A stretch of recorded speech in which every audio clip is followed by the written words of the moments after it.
This is the Mountain and Prairie Podcast. I'm Ed Robertson. My guest today is Jesse Smith. Jesse is the Director of Land Stewardship at the White Buffalo Land Trust, which is a global hub for regenerative land stewardship, ecological monitoring and research, education, and more. Jesse brings a unique perspective and a diverse set of experiences to his work in regenerative agriculture. His early interest in architecture led him to pursue education in design, which then led to a career in product design and visual communication. But over time, he became interested in combining his artistic sensibilities with his love of the land and permaculture. And soon thereafter, he began his journey in the world of family farming, food production, and education. Jesse's now a leader in the world of regenerative ag, and as you'll hear, he has a real gift for communicating the art and science of land stewardship. This conversation was recorded in November of 2024 on stage at the Regenerate Conference, one of the country's foremost gatherings of regenerative agriculture practitioners and thought leaders. Regenerate is a collaboration between the Quivira Coalition, Holistic Management International, and the American Grass-Fed Association. And the conference attracts fascinating people from all over the world to share knowledge, build community, and create a culture of resilience and regeneration. Despite sitting on stage in front of an auditorium full of people, this conversation felt much more like a fun, one-on-one discussion between two old friends. We covered everything from Jesse's winding path into the world of agriculture to some of the more technical details around land monitoring and certifications. We talk about the natural disasters in Jesse's community that highlighted a huge problem in the local food systems, which eventually led to the creation of the White Buffalo Land Trust. We talk about how Jesse prioritizes his work when there's so many urgent challenges to address, and he shares his experiences with big businesses' growing interest in regenerative ag. We talk about the Japanese concept of Ikigai, transforming inspiration into action, advice for building a career in regenerative ag, favorite books, and much more. We also allowed ample time for Q&A from the audience, which I know you'll enjoy. Jesse mentions a ton of useful resources in this conversation, so be sure to visit the episode notes for a full list of topics we discussed and links to everything. The episode starts with an introduction from Sarah Wentzel-Fisher, who's the executive director of the Quivira Coalition and a past Mountain and Prairie podcast guest. A huge thanks to the team at Regenerate for inviting me to the conference. Another huge thanks to Jesse for chatting with me and offering so much wisdom. And thanks to you for listening. Hope you enjoy. It is my great pleasure to bring to the stage Ed Robertson, who is the host of the Mountain and Prairie podcast. He's been doing the podcast for a little over 8.5 years. I was on the podcast about 2 years in. He is a fantastic conversationalist, a guy with really diverse interests, an amazing reading habit. If you haven't listened to the podcast, this will be your first opportunity. I hope that you get hooked and you continue to listen to it.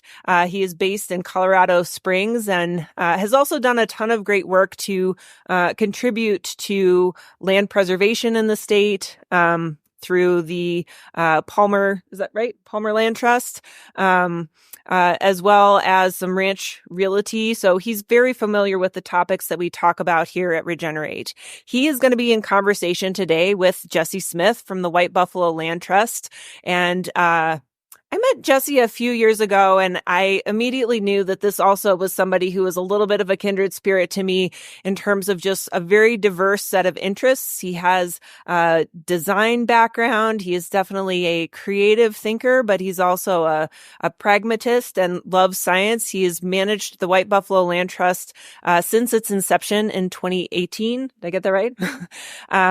He was farming and ranching prior to that, but he really has taken this project and created what I think is one of the best models of perennial agriculture and agroforestry that we have out there. And so I'm really excited to hear both of them in conversation today. Please, both of you, join us on stage. Thanks.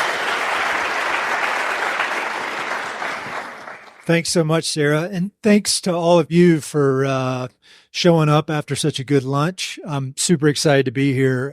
As Sarah mentioned, I've had kind of a meandering, winding career. I think when Sarah and I met, I'd just gone into full-time conservation.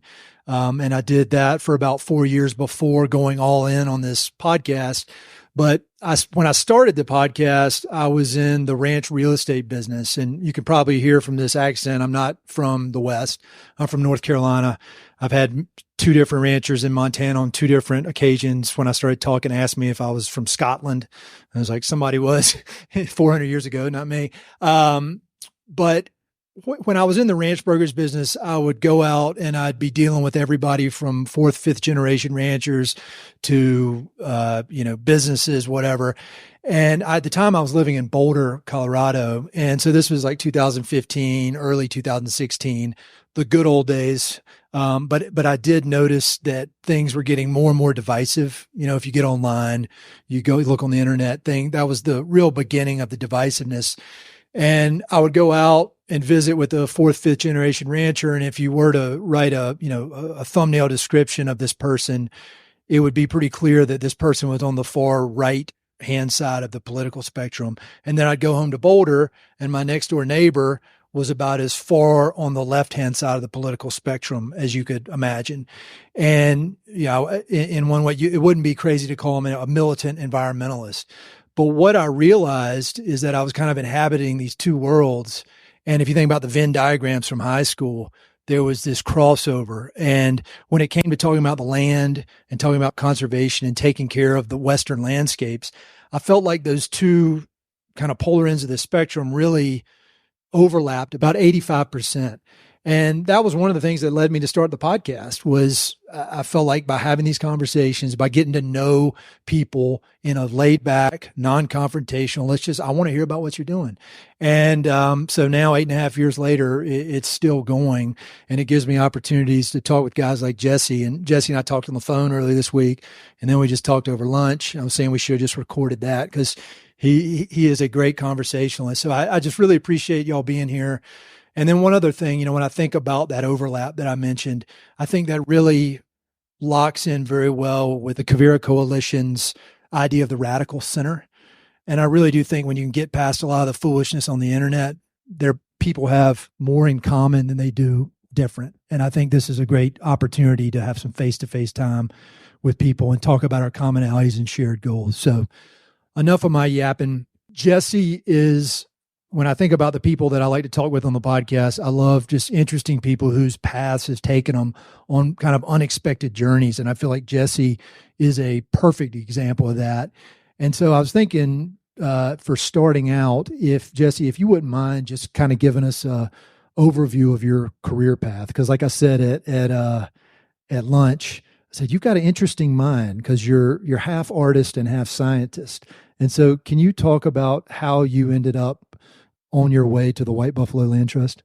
Yeah, well, I've always grown up in an environment in which exploration and an inquisitive mind was supported. My mother's a teacher, and through kind of outdoor education, I think I've always really loved exploring the outdoors through play, through athletics, through art.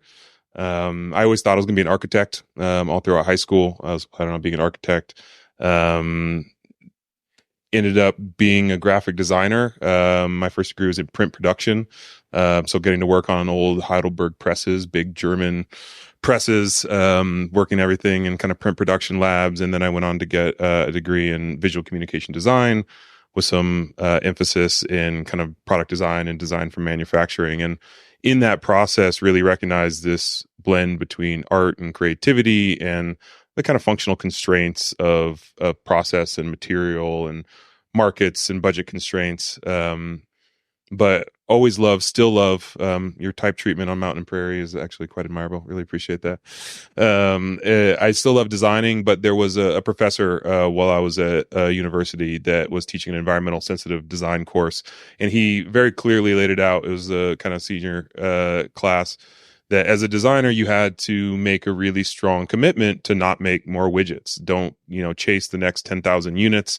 And he just very clearly said, we make a lot of trash in this industry. You make things and almost everything gets thrown away eventually. And he said, as a designer, it's much harder to get good work designing cast iron pans and leather briefcases that get passed down for generations. You make things that by design will end up in a landfill. And it kind of struck me right at the end of like about to graduate, like, shit, you're right. Like that's kind of a weight. And at that time I was fortunate. I was taking a year abroad, studying in London.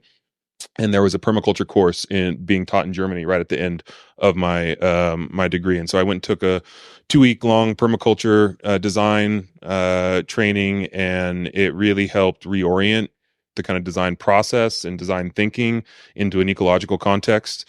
I got to travel a little bit afterwards, and me and my now wife at that time had rented an old kind of Westphalia bus and drove down the coast of France from Paris to Bordeaux and back, and recognized like every place was unique. Every little town had a unique expression, their own cheese, their own bread, their own wine, their own salami. And that was for me a really strong indication of what I wanted to kind of devote my life to and what I wanted to work on. And kind of where I wanted to do it was where I knew best, which was home and Central California. And so, yeah, it kind of shifted. I ran my own design small studio for just about 15 years, but in that time started to transition into family farming back in 2012. And we started Casitas Valley Farm, which is just south of Santa Barbara. And we started a creamery, an organic creamery making cheese. We started a heritage breed pig operation, doing direct consumer heritage breed meats. Market garden. We manage orchards of avocado, apples, and persimmons, selling to restaurants, selling to retail markets, doing educational programming for students and farmers alike. It was kind of a whirlwind from 2012 to 2017. And did you sleep at all during that period? No, absolutely not. That's at the same time also raising my first and oldest child, who's now turning 11 the day after tomorrow. But yeah, my wife went into labor at farmers market while selling cheese. So no, we didn't sleep much. Well, you're from the area where you now work, and I think that is very interesting. And I think, we talked a bit at lunch a little while ago about this, really knowing a community, really understanding the needs of the community. And we could do a full 2-hour podcast about this next chapter I want to ask you about. But I would love it if you could talk a bit about when you were out in the community and you saw this need that eventually became the White Buffalo Land Trust, because I think the lesson there that's so important is that I saw when I was in the conservation space, my wife has seen in the international development space, is that you really need to identify needs on the ground by the local people versus coming in from the outside with some bright idea. And so could you talk about that process that we were just discussing, of discovering this real need and a kind of a gap that needed to be filled pretty quickly? Yeah. So, I think I just left off there around 2017 at Casitas Valley, and that was the same time that we in California witnessed the largest California wildfire at the time, was the Thomas Fire. Started, I think, December 5th of 2017, just a few miles away from our farm at the time. So we evacuated that first night, and, fast forward a few weeks later, we witnessed one of the more devastating debris flows, mudslides through our community. Killed a couple dozen people. Highways and infrastructure was buried under mud for weeks and weeks. But there was a lot of people for the first time who recognized that our community was, in essence, an island. If you can't get in and out on the 101 highway, you're bracketed by mountains and ocean. And there was farmers, some of the best farmers that I know, who had their year's crop all rotting in fridges or in fields. Some of my best friends who ran restaurants had no customers because of air quality or deliveries and transportation. And there was a ton of our community members that were hungry and homeless and trying to find a way to recover. And I just so viscerally remember the food vouchers that were being given out to people were for Quiznos subs and McDonald's meals. And I was just like, where like there's food that's being grown that needs to get to people. There's restaurants that could be cooking meals. Like, why don't we not have the infrastructure and the resilience to adapt in a moment? And in a place that has so many environmental nonprofits, there wasn't one really focused on our food system and focused on our farmers, focused on our food system providers, focused on education. And so I had met our founder, Steve, and his family late in 2017, and kind of coinciding with some of these environmental impacts, as well as the legacy of Steve's late wife, who passed away early 2018. He founded White Buffalo Land Trust in her honor, and the memory of these two sister white buffalo that their family had cared for about 2 decades. And so that was kind of the origin of the organization. I was the first employee, and we've been kind of growing a team ever since. But we've also been adapting and designing our theory of change in service of what we recognize is uniquely needed by our community, as well as the opportunities that are presenting themselves in this particular time that we're in, and the opportunities that present themselves for the unique kind of context, environmental context, economic context, social context that our community is witness itself in right now. So when I was researching and getting ready for this conversation, it's very clear that White Buffalo Land Trust does a lot. It's pretty amazing given the lean staff, the amount that you accomplish and the amount that you put out in the world, both, from an educational standpoint to the actual work on the ground that you're doing, to the tours. And I'd love to know how you go about prioritizing what you're going to focus on, because obviously even a guy like you who doesn't sleep and has like 1,800 different jobs, you still have to put some sort of constraints on it so that you can focus. And so could you talk a bit about how, especially in a sector like regenerative ag that is always changing, always growing, becoming more and more popular, but getting more and more national attention, how do you stay focused on things that are going to move the needle and not be spread too thin? I sleep a lot more now. We have a great team.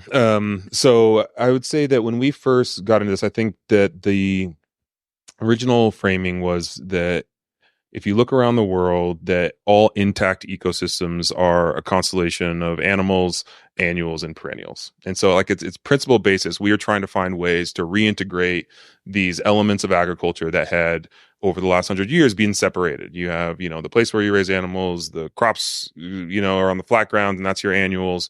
And then you have your orchards over there, and that's your perennials. And so we're trying to find new models of approach that could bring those back into alignment. We've had a lot of experience in our own lives, but we also rely very heavily on so much of the work of other organizations, nonprofits, farms, ranches around the world, in which we've learned from.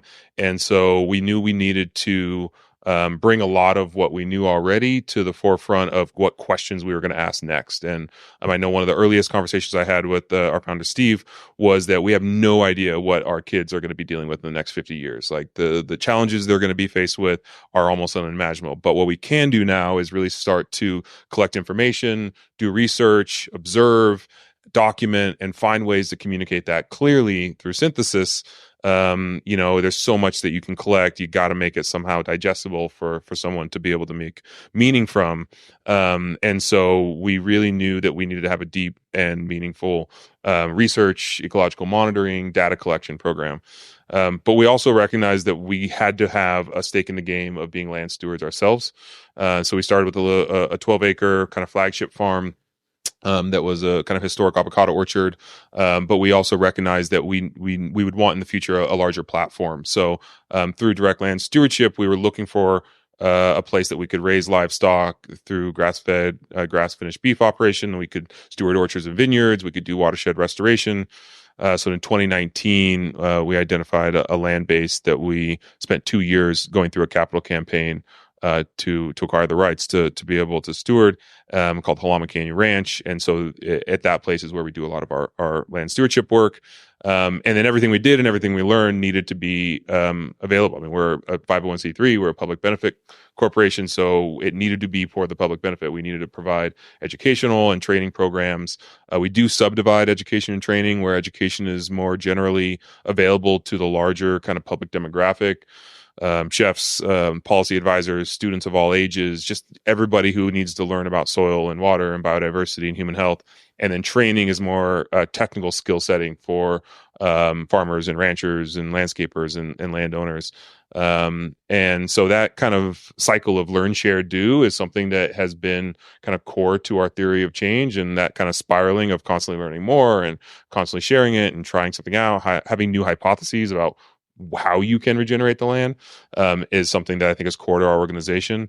And then ultimately, we know that needs to spin up to market infiltration. We need to create products and enterprise. Like, we have to find ways so that people every day can make choices on what they buy for dinner and how they clothe themselves and build their buildings.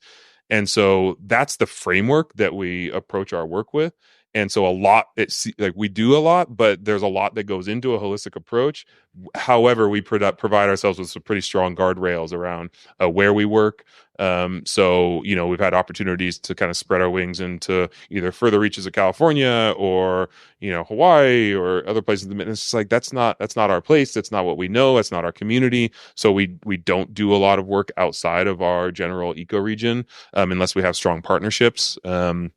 And we also make sure that if there is another organization or another entity that is more well suited to do something, that we find ways to partner. And so I think that one of the best things that we have going for us is that we partner well. We love working with other organizations. And when we come together, we are able to kind of scale our impact and our team dynamics beyond the small 13 kind of employees that we have within our organization. So. Yeah, I've got a partnership with the Nature Conservancy, and I feature a lot of their folks on the podcast, and I know that the Nature Conservancy is one of y'all's partners, and I feel like that being able to establish these long-term relationships and being able to, somebody said earlier, I think this morning, operating at the speed of trust, it's invaluable. I'm kind of on the outskirts. Since through this podcast, I'm a fan of regenerative agriculture, but I'm probably the least qualified person in the world to be up here talking out of this whole crowd, because y'all are all in the trenches daily. But it seems like, from my perspective, over the last 7-8 years doing this podcast, that the term regenerative has become more and more popular, and people are starting to catch on. Both people that are in the ag space, but then big businesses as well. And when you and I talked last week, you had just wrapped up giving a tour on the ranch to a bunch of big name businesses that are interested in learning more about regenerative ag. First question along that line, can you, in your time since 2017, can you talk about what you've seen from your side about the interest from big businesses in doing it, and how real is it? In the climate change world, they talk about greenwashing, and I'm wondering if there's been any version of that, or how sincere it is. Just overall, your take on big businesses' ideas about regenerative ag. Well, if I'm going to kind of back up a little bit, and I would say that this field of work within regenerative agriculture has so many different lineages of thought that have led to people saying, I'm working on regenerative agriculture, or I've made commitments to regenerative agriculture, or we're creating regenerative products, however they're kind of entering the fray of conversation. But I think that there needs to be a recognition of the long legacy of regenerative land stewardship, regenerative business, regenerative healthcare, regenerative thinking that can be tracked, most notably, obviously, of kind of indigenous knowledge around the world, and kind of deep, intact relationships that we all have lineages to in some way or some form. And honoring the fact that those are still here and they're still relevant. And we also live in a new context. Like, we live in a new world where people are either by choice or by force or by circumstance displaced or have moved around. We live in new constellations of communities. So we have to find new ways forward. There is a lot of history in the regenerative space that comes through organics, through biodynamics, through holistic management, through kind of post-Dust Bowl, soil health is soil wealth, through, like I said, holistic healthcare, like understanding a body from a holistic perspective. And so now that we're here, there seems to be a lot of disagreement on how people are holding or defining regenerative agriculture. So when people hear something that makes sense to them or aligns with their values, like, well, yes, that's something I want to commit to. That's something I want to support. So you see a lot of small scale producers who are adopting the term regenerative agriculture, a lot of mid-scale and a lot of large-scale, because there are things within their relationship of agriculture that need to be regenerated. And I think more notably than any of them, big agribusiness and big kind of food and fashion, their relationship to agriculture has a lot to be desired when it comes to what needs to be regenerated. And so what I've recognized is that a lot have kind of put the cart before the horse, have made big, bold claims, million acres regenerated or X many products, whatever it may be, are now trying to either back it up or play catch up. I don't know if that's necessarily a bad thing. I think it's a difficult position to put yourself in, but at least people are really trying to make strides to make progress and to make impact. I know there's someone else who I was having a conversation with earlier about greenwashing versus green hushing, which is a term I just heard the other day. Green hushing, where people are doing really meaningful and good work, but not talking about it as well, which is a really fascinating concept to me, as brands are really trying to support producer groups and support regenerative agriculture. They're bringing them into the supply lines, but they're not making claims associated with it. They're not putting out capsule collections. It's not a seal. They're just saying, hey, we're doing it and we're kind of funneling it in. And hopefully we can increase the percentage that's in our supply line. And if someone peels back the peels of the onion and starts looking deeper, they're going to be surprised at what work we have been doing for years. But we're not going to put ourselves up on a pedestal and make some claims. And I think that that's a really interesting progression from what I saw maybe in would have been like 2015, 2016, like Expo West, where there was like a big kind of like drop of all these different regenerative certifications and brands are making claims. Obviously, Patagonia and Dr. Bronner's, have been such staunch leaders in this space. But yeah, there's a lot of new players in it as well. And there's a lot of navigation. We're doing a review of 15 different regenerative certifications right now and kind of comparing what value could be provided within different industries. And, it's fascinating to interview different brands and get an understanding of what's making them tick when it's a process of determining what goes on pack and what claims are being backed up and what's front of pack, what's back of pack, what's on the website, what's on an annual report. Like that's an important kind of stakeholder identification. Who are we speaking to? And I think that's where we're most interested in right now, is if we're going to collect the data, if we're going to make a claim, who are we talking to? Like, well, why is this important? Well, that brings me to the exact next question, is thinking about certifications. Because again, as an outsider looking in, it seems that one of the magical things about regenerative agriculture is it is very place-based. There's no system that's going to be exactly the same. Even if there were two adjoining ranches, it's going to be a different approach on each one. And I guess it's a good sign that it's catching on to the point and is scaling, that there needs to be some way to verify this.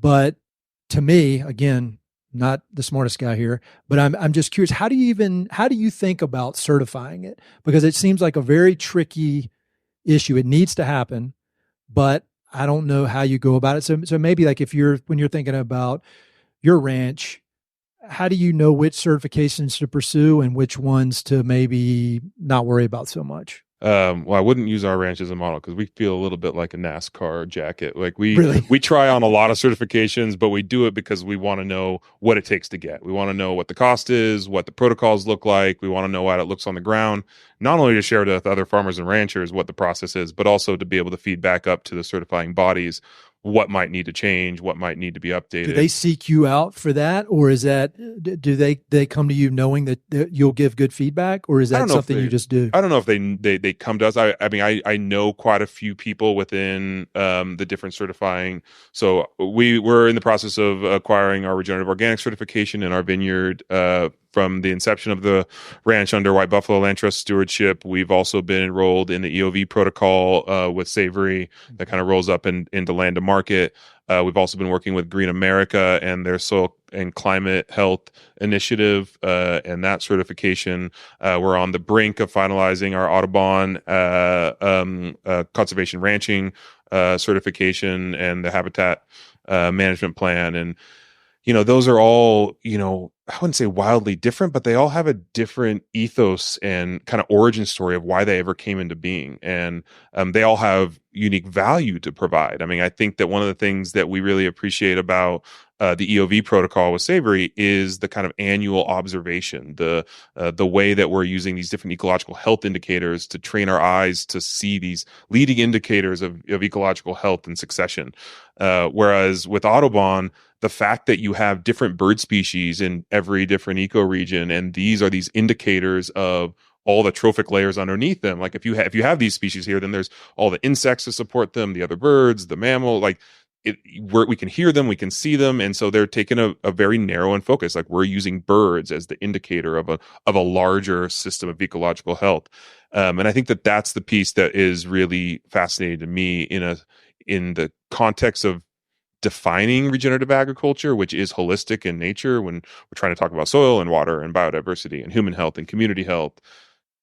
Which one do you focus on? Do you try to capture them all? And if so, what is the cost of collecting that data? And can that then be realized with the associated product or service? And that's many times the barometer that a farmer rancher is using to justify whether they're going to do it or not. Like if I invest in collecting the data and gain the certification, is that value going to come back to me when I sell that product or service? And that's a difficult line to dance between when you're trying to create a protocol and the associated cost of lab analysis and shipping and paperwork and all that stuff. And so, we're doing our best to try to create at least a forward-facing, document and report, not only to the stakeholders we're working with who have kind of funded this project, but also to the general public who are looking down these different pathways of certifications. I think that each one has value because each one I think has identified a different segment of the kind of food system as stakeholders, and they've created a certification to speak to that person. And so if you're someone who already is bought into organics, but expect more from it, regenerative organic really fits that bill. If you're someone who, eats and consumes meat or buys products with meat products, leathers and wools, but there's a differentiation between ones that are conventionally raised and ones that are regeneratively grazed, then you might be looking for something like a land to market seal. And so each of these, I mean, I know that we talked about the Audubon conservation ranching, and they're like, yeah, we canvassed all of our members and asked them, would they pay a premium for a pound of beef or whatever it may be that proved that there was bird habitat being created. Like, yeah, there's a lot of people that love birds. Yeah. Like, and it's like, that's a unique demographic. So that certification is designed for that, market segment. And so I'm one that historically has been on the side of a diversity of different ways of holding regeneration and regenerative agriculture because of the diversity of perspectives on it. But it does get quite difficult then when it comes to defining and certifying. Do you see it just getting more and more specialized? Like if you forecast out 5 years, do you see it just they're becoming more and more and more specialized certifications? Or do you ever see any sort of several different umbrella certifications? Because, when you think about scaling this and bringing it to really big markets, it seems like it would probably make it easier if there were just a few. But I don't know. I'm just asking.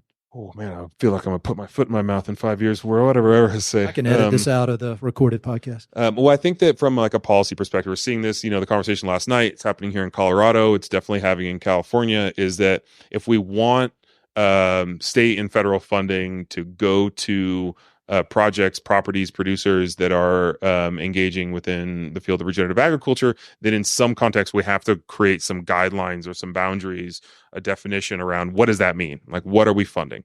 So I get that. So I think that that's going to be ultimately a kind of overarching state and federal funding guidelines around the term regenerative agriculture. I do think that there will still be specialization within different markets, whether it be, leather goods, or if it's like single ingredient specialty crops or diversified granola mixes, like each one, it's going to need something different from a certification. And so I do think that there will be quite a few. There's another obviously group in the room. There was a presentation yesterday called Grass or Growing Grass. That's another certification I think is quite interesting because it's an aggregation of multiple certifications. And you recognize quite quickly when you're dealing with people who are big aggregators of products like leather, that they may have producers in their network, one of which is a regenerative organic producer, the other one is a land to market producer, another one that is a soil and climate health producer. They want to bring all their leather hides into their aggregation in order to get a lot to scale to one of their brands. And so Grass, being the generalized regenerative ag sourcing spec, allows for like this other overarching, like, here are some criteria by which you would qualify to be called regenerative if you were certified by these different agencies. And so I also really see there's that need for that kind of structure in service of some of the larger aggregating players in this space. The only problem with me doing this podcast is it just hammers home how little I know and how little I actually do when you're talking with people that's smart. And speaking of smart people, I'm going to open it up. We're going to have a lot of Q&A time in a second. And so I'm sure there are a lot of questions y'all have that I don't even know to ask. So we'll get to y'all in just a second. As I said, Jesse's super technical, but he's also super creative. I want to get back to the creative side for a second. I know that there are a lot of people who are starting their career in regenerative ag, may not even be in yet, but want to be. And I don't feel like I'm old, but I'm getting up there. My hair's turning white. I'm 46. But I used to come to things like this when I moved back to Colorado and I didn't know anybody. And I just see all these amazing people. I'm like, how did they do it? How did they do it? I just, I'm just following the normal path. I, went to grad school and I'm in the business world, but I want to be like Jesse. And so for the young people in here, they're just getting started. Can you, or even people who are making a late career change. I mean, my stuff didn't really take off till I was 40. Can you give some advice to the young folks here who are looking to get into the regenerative ag world? What would you tell them is the best way to go about making inroads? Don't try to be like anybody else.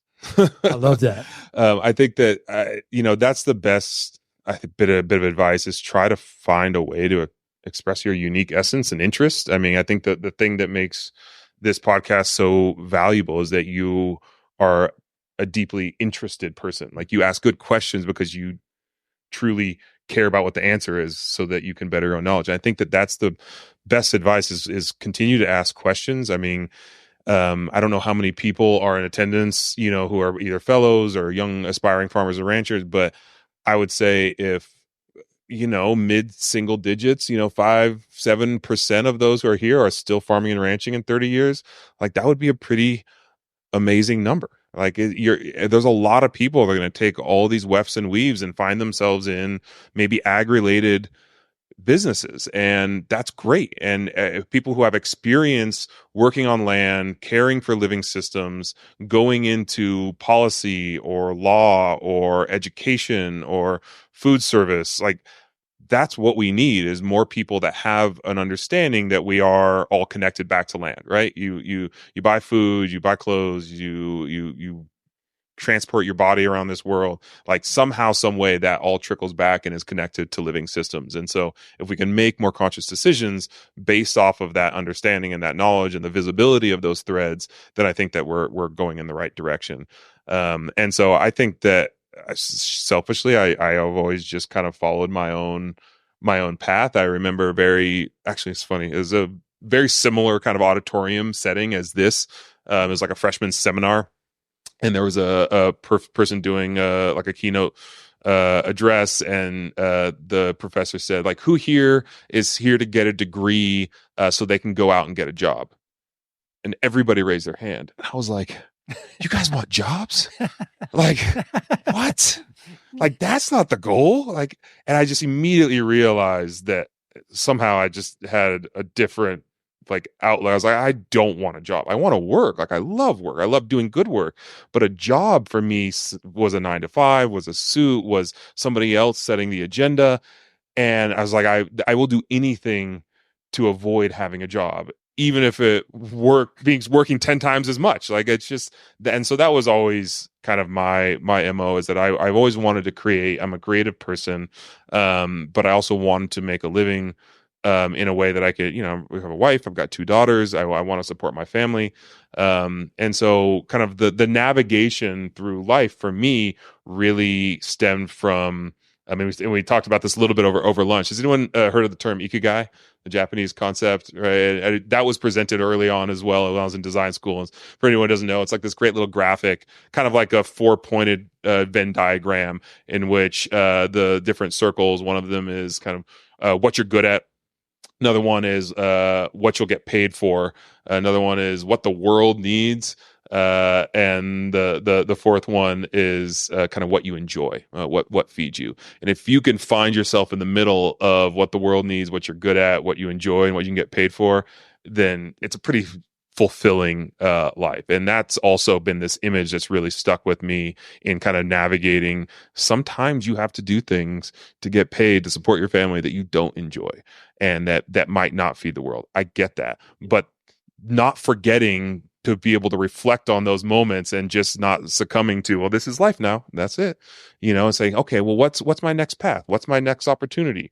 The constant journey of education, right? And that's why you all are here, is continuing to embed yourselves in situations, in rooms in which there are peers, there are mentors, there are opportunities. And so, yeah, that has always been a big part of my learning journey. I still, every time I go to a family gathering, I thank my aunt, who bought my plane ticket to the first Regenerative Business Summit that I went to, because it was like a big shift for me. And I was like, I really want to get to this thing. And she's like, I'll pay for your plane ticket. Right. And like, it was a big life shift for me. And so, family that believes in you is a big thing as well. But yeah, constantly learning and constantly putting yourselves in new learning experiences is the best advice I could probably give. And then along those lines, I've been lucky enough to get to come to so many conferences like this and different creative workshops, all these amazing gatherings of amazing people doing really, really important work. And maybe it's a weakness of character, a weakness of will, but I've noticed with me that I'll leave super, super inspired, ready to take action, ready to go, ready to change the world, ready to finally write my book. And then a bunch of real world creeps in. And a bunch of things start happening, and I lose that momentum. You take action. You get a lot done. You've been able to create this really amazing career. I'd love some advice, if anybody else out there needs it, that's great. But for me personally, of how do you take the energy of a group like this and then go out and make real change in the world versus just enjoying it as a fun gathering of fun people, but really making it translate into action. Because you do that, whether you admit you're too humble, as are everybody I have on the podcast. When we get philosophical, right? Yes, I love philosophy. What's real change, right? Like it's, do you need to go start a business or make a documentary or write a book? No, but if you can have a really meaningful conversation with a loved one, when you go home about this experience, or, start a new notebook that, maybe has a thread of inspiration that comes from here that may carry on for the next decade, with just a page every, quarter that is this new inspiration. I mean, that for me is meaningful. And I often reflect on, everything that we do in this universe matters and nothing does it at the same time. And it's just like, let's not take ourselves too seriously. Like we're a blip amongst a speck, in the wide expanse of the universe. Like humans just showed up here. Like when I had this conversation with some, regenerative dress manufacturer out of LA, and they were talking about how their, regenerative dresses were going to save the world. I was like, let's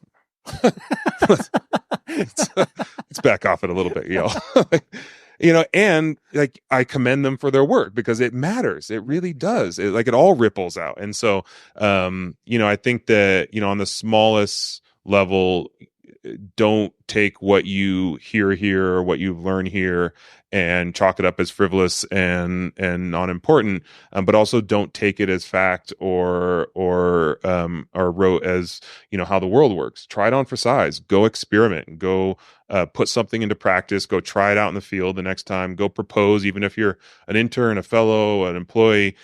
Speak up. Say, hey, I learned this thing. I had this thought. I see we're doing it this way. What if we tried? It may be shot down, but at least you're going to make someone have to defend their position, and I can't remember which business it was that essentially, like, if someone proposes something, you're the one who has the right to report to stop it from happening.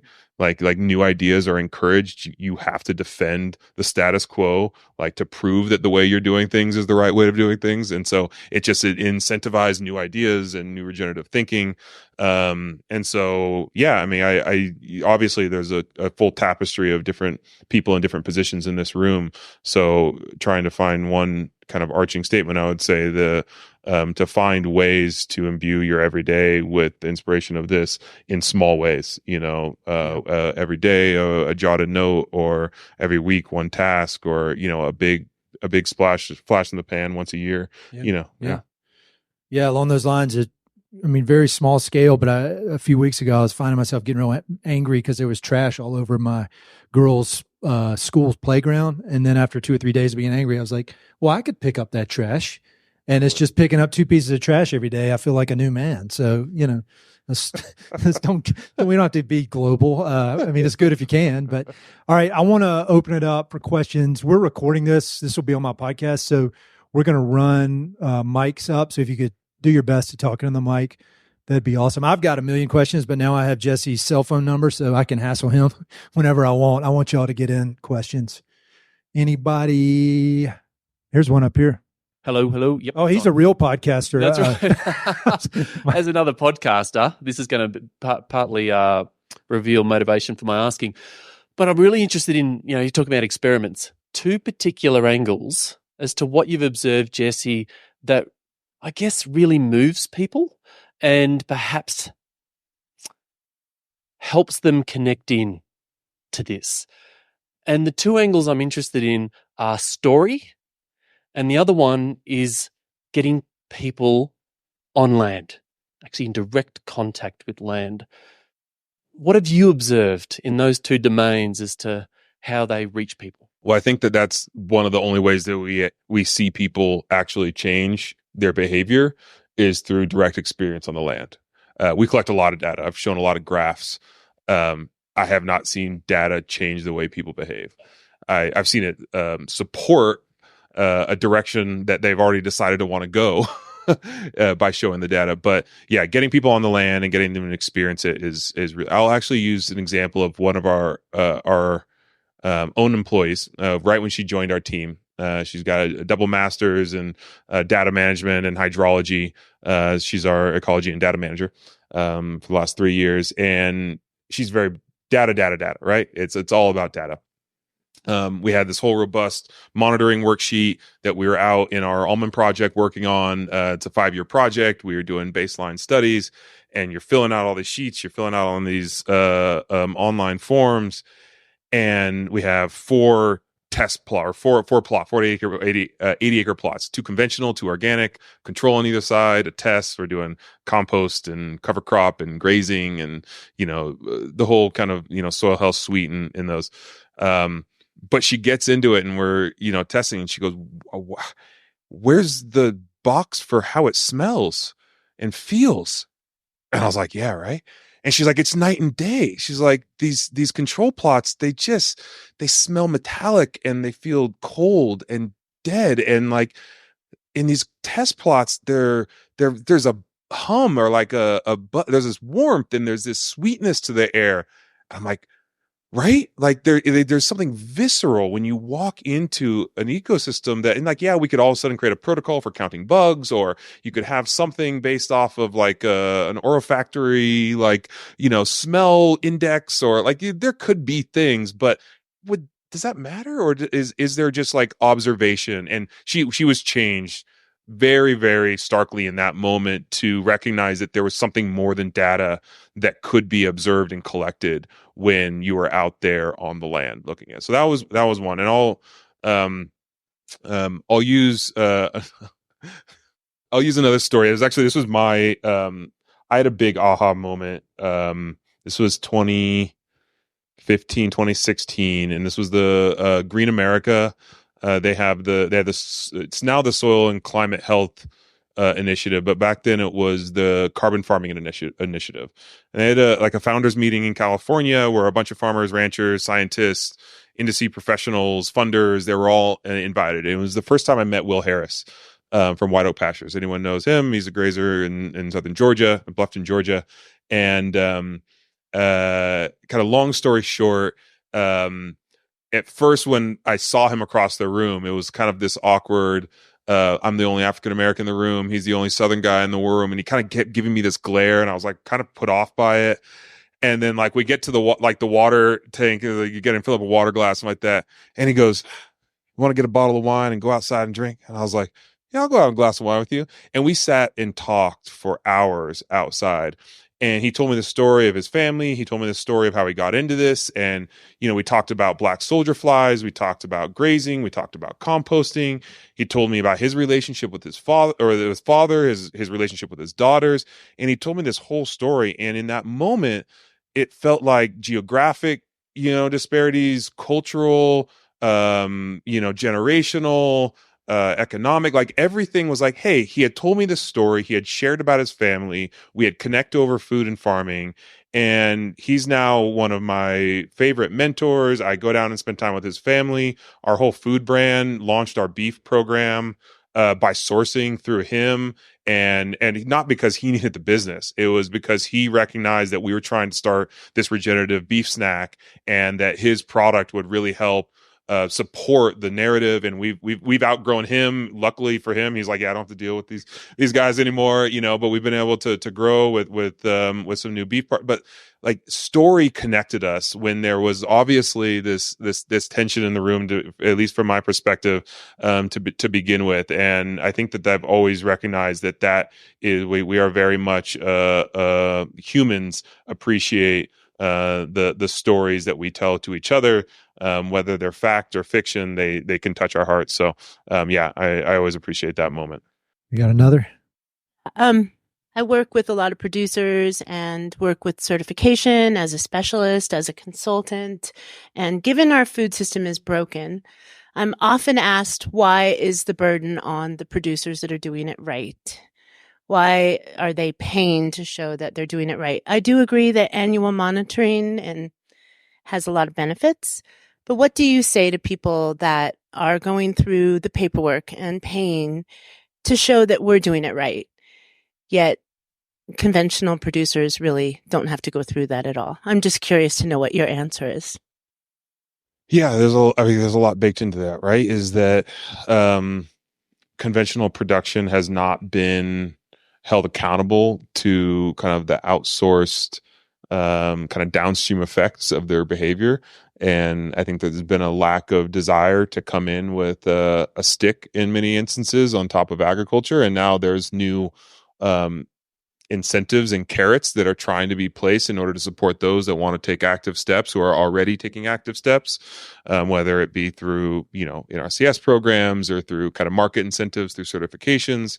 But I would say that's my feedback when I deal with the certifiers, is that the barriers to getting certified are something that need to be addressed either through cost share programs or through reducing the burden of filling out paperwork.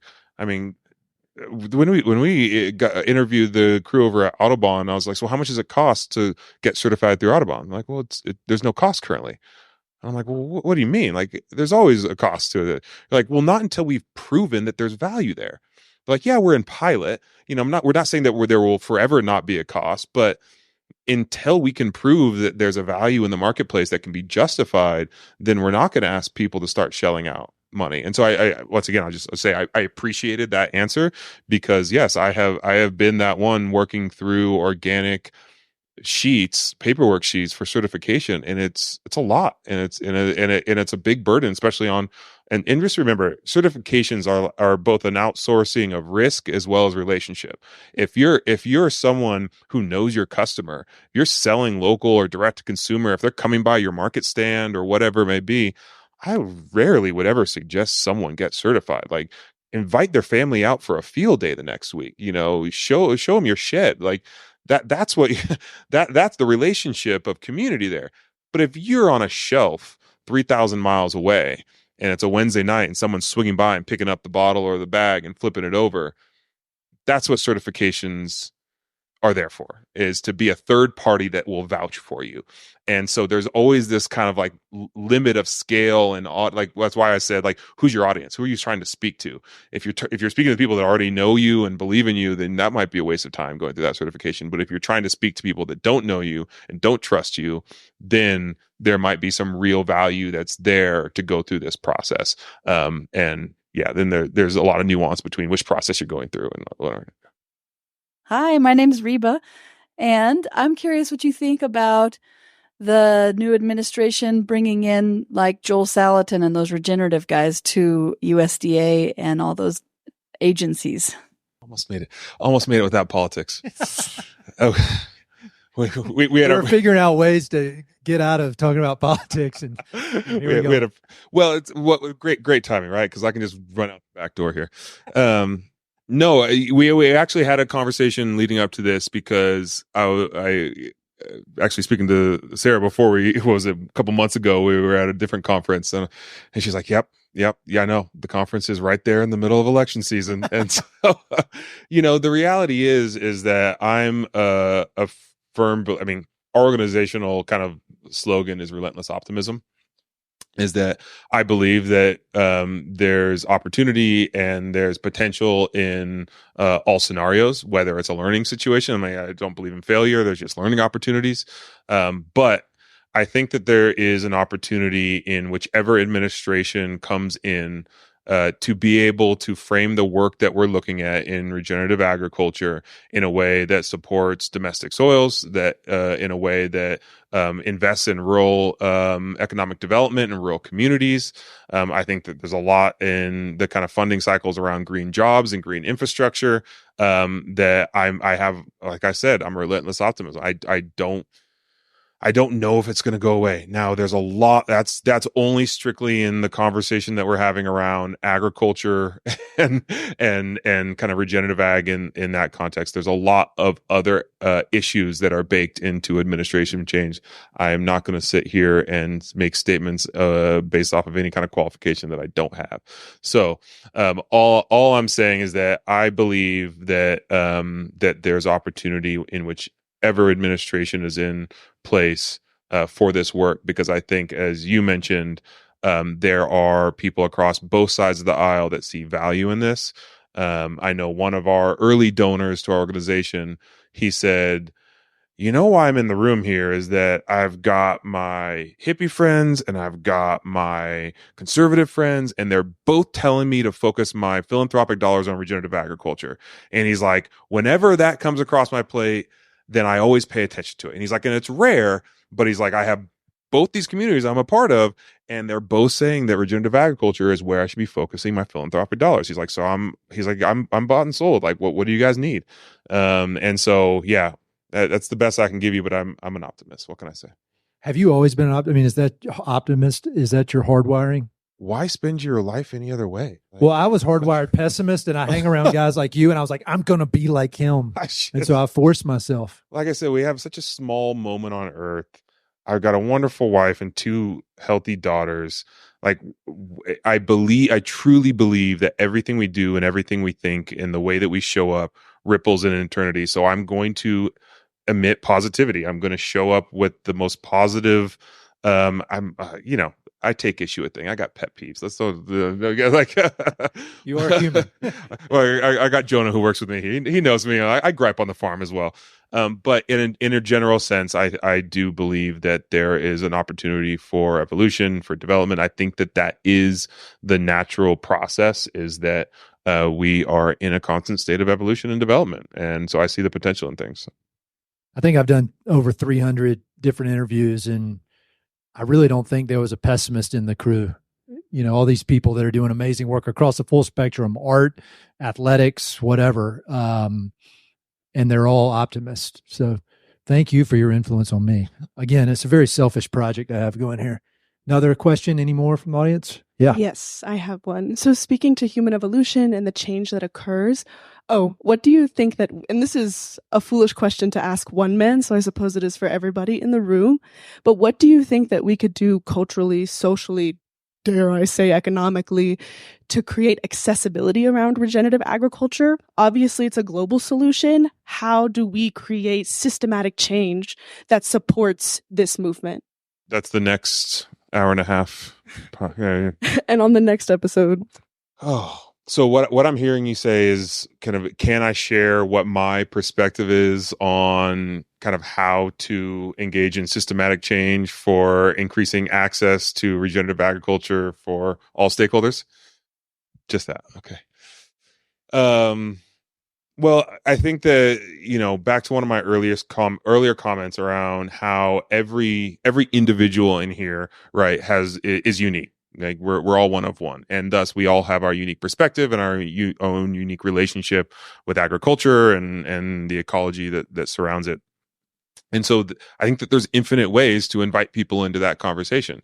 I think from urban settings and community gardens all the way up to broad acre restoration and green jobs. I mean, I've always had a vision that there should be a gap year, between high school and college that engages people around agriculture or forestry or service jobs. Like that would be one of the most impactful things, I think, and fundamental changes that I would ever make in an administration, which let's pay young people to go out and learn how to farm and tend to forests and grow food.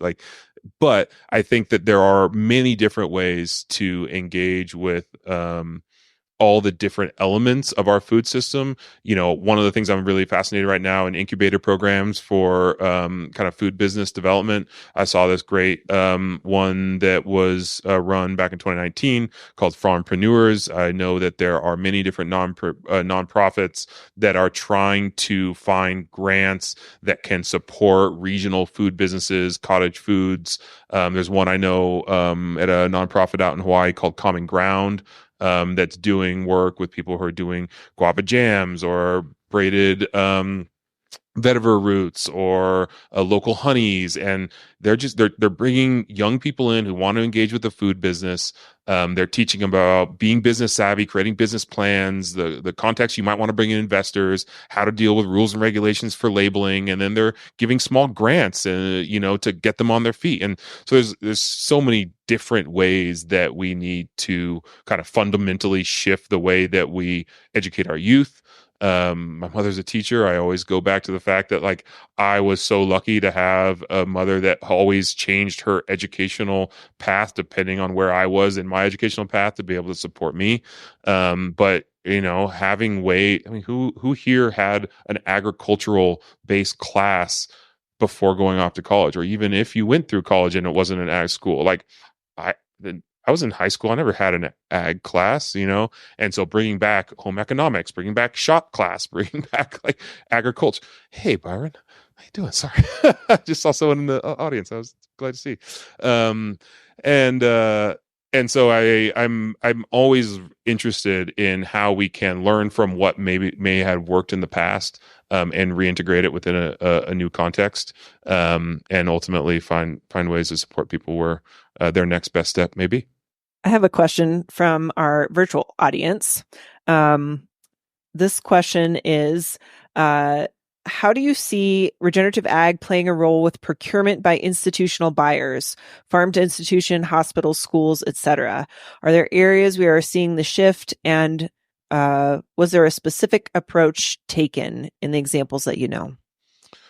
Well, I think that I will shout out a couple of our partners right now because it aligns very much with that approach. So, we run a grass-fed, grass-finished beef operation. We raise animals for Richard's Regenerative, which is a beef company in California that is all land and market certified as part of the Savory Institute.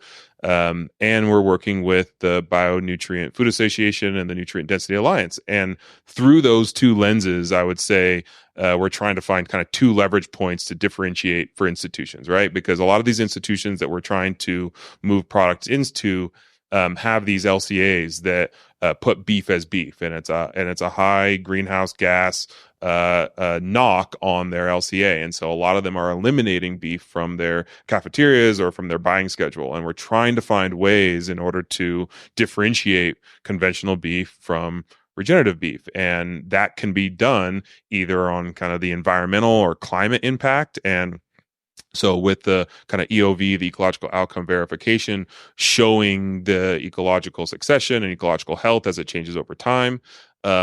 Or you can do it on the product is actually more nutrient dense. It could be better for the people that are eating it. And so being a part of this long-term study on submitting beef samples for their nutrient density and calculating that is also another narrative, both of which are telling stories, right? You're telling a story of the impact of this product, of this land stewardship.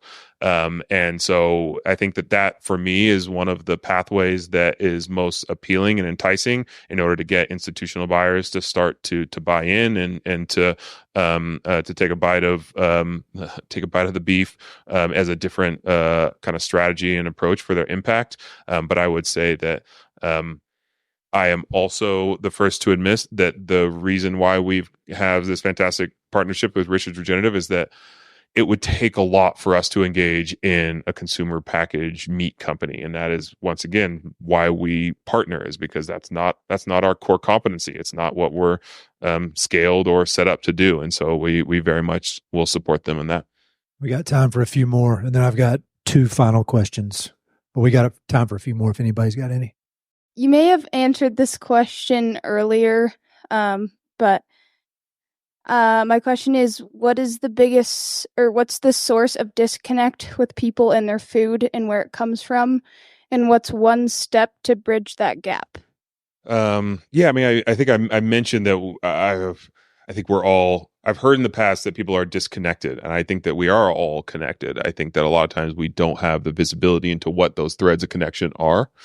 And so I think call it the last 15, 20 years, if you ask someone what they should do to kind of impact the food system, it was, buy local, buy organic. And I think that at the core of that, it was be in relationship with where your food comes from and make sure that it's having a positive impact. And so that now kind of plays out a lot more. It plays out in a lot of nuanced ways now when we start to think about the materials that make our clothing, and kind of when we decide to build our buildings, when we're buying things that maybe have complex ingredient lists, it gets really difficult to find those connections. And we are living in a society that is surrounded by products that either consciously and purposefully or unconsciously are designed in a way that do create a lot of ambiguity as to what threads they touch. And so I do commend a lot of the people who are working to create transparency within supply systems. And I think that a lot of the emerging technology that we're witnessing right now is supporting that, in both kind of documenting from from seed to the plate what it goes into creating food, fiber, and medicine. But you also have to be willing to care. I mean, to be perfectly honest, like it's kind of, if I would say I'm one thing that's disheartening to me is when I hear brands saying that their customers don't care.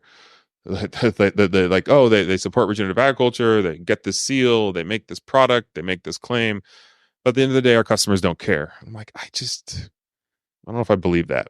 But in the marketplace, that's what a lot of people are still witnessing, is that people won't vote with their dollar or won't differentiate between styles or whatnot if it has a positive impact. And I would say that that's something that I hope is changing in the emerging generations as well.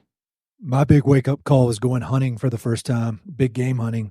And when you see what it takes to get that animal from, its habitat onto the table, you can't walk away from an experience like that humbled and realizing how much energy goes into it and the idea of it happening at scale.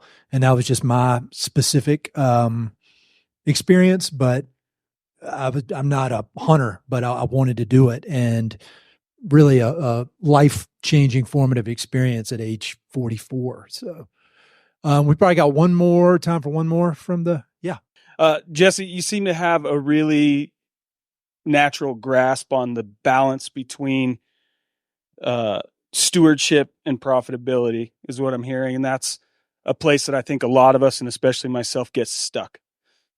Find these big holes at both ends, under commoditizing our land for the sake of protecting the ecosystem, over commoditizing it for the sake of profitability and longevity. And I just wonder if you could kind of shine a light on some of your planning strategies to say, this is a thing I can do.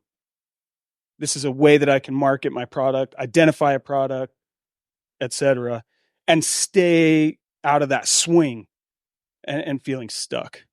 Yeah, I mean, I think that's continually the balance in the question is how to be able to hold and balance the kind of ethics and principles of ecological stewardship and the financial constraints and opportunities of running a business. I will be the first to admit that it's not something that I have figured out to an nth degree. It's something that we're constantly striving for, and I believe are heading in the right direction. What I have witnessed is that it's not a straightforward, I do one thing answer. It requires a constellation of revenue streams and market opportunities. It's, especially in agriculture, making use of what programs are available to be able to support the kind of things that I would say fall on the kind of conservation stewardship side of things that will ultimately be the underpinning of the ecological health that will support your agronomic businesses. I don't see a lot of help in suggesting people go out and spend their, hard-earned revenue on planting hedgerows and, riparian bank edges and windbreaks like that when there's a lot of programs that will support the payment of them. And so a lot of times it is a little bit of a discussion around what does it take to get into the program? What is the cost benefit of being in it? I was also, I think yesterday, talking to someone on our walk back around, which agricultural businesses I have witnessed that are financially profitable and kind of what would be the kind of principal underpinning that would connect them. And I think that the diversification of what they did and what products and services they sold was something that I've noticed really connected them. So yes, they're agricultural producers, but they might also have a consulting side of it, or they also do kind of like contracted labor for farm establishment. They might also do off-season monitoring. If they're at a certain scale, they may have equipment that they're leasing out and renting out. If they have the skills, they're also, they have a shop and they're doing equipment, maintenance. And so, and some of them, have off-site jobs as well. So I recognize that it's not something that many times seems feasible to just walk on and do one thing, grow one crop, or raise and make it all pencil out. What we're trying to do, obviously noting that we're a nonprofit, is kind of run the agronomics on each of our enterprises in a way that can show over the life cycle of our management that they can move into profitability, not only on the food brand side, but also on the farm-based businesses side. But we're also at year 3, going on 4 on our land base. So a lot of these are very early on. Sarah, do you want to do one more online question and then we can wrap it up? All right. We will do our final online question. Let me get it up here. So this question is about sort of folks that I think, Jesse, you spoke to sort of, how certifications are not necessarily as valuable to folks who are doing a lot of direct to consumer when it can be so relationship based. I think at the other end of the spectrum, we have folks who are producing for commodity markets, both livestock and probably grains, rather than direct to consumer options and sort of the markets in the middle. And sort of what role do you see regenerative certifications playing there? And just what's the lay of the land when it comes to those scale of markets? So when we So I'll use this example. So the almond project we've been working on in the Central Valley that I mentioned earlier is dealing with a host of brands that have funded it for the next 5 years, or for 5 years. We're 2 years in, 3 years ago. And we're in the process of interviewing them all to be able to figure out, what would provide value to their businesses through the lens of a certification. And we're seeing that there are multiple moments of value proposition. So from the grower, trying to provide value in the translation of their commodity crop to an aggregator for the almonds, to the aggregator trying to provide value to the different brands and businesses, saying, hey, these almonds are differentiated because they are certified organic or certified glyphosate and residue free or certified regenerative or bee friendly or whatever it may be. There's another moment of value translation from B2B. So these brands who are selling to a market, a natural grocers or a Whole Foods. And so we're saying like, we're going to be in this category for you and trying to make sure that a certification plays that role. And there's a different one if a brand is going direct to consumer. I think one of ours is the brands used to, or it's Daily Harvest, but they used to be exclusively direct to consumer, online sales, meal kits. So it was just a much easier, we can explain to you what this means type situation versus it sitting on a shelf. And then there's the final one, obviously, is that it's on a retail shelf and the value proposition from that retailer to the end consumer. So all of those moments could potentially be asking something different of a certification.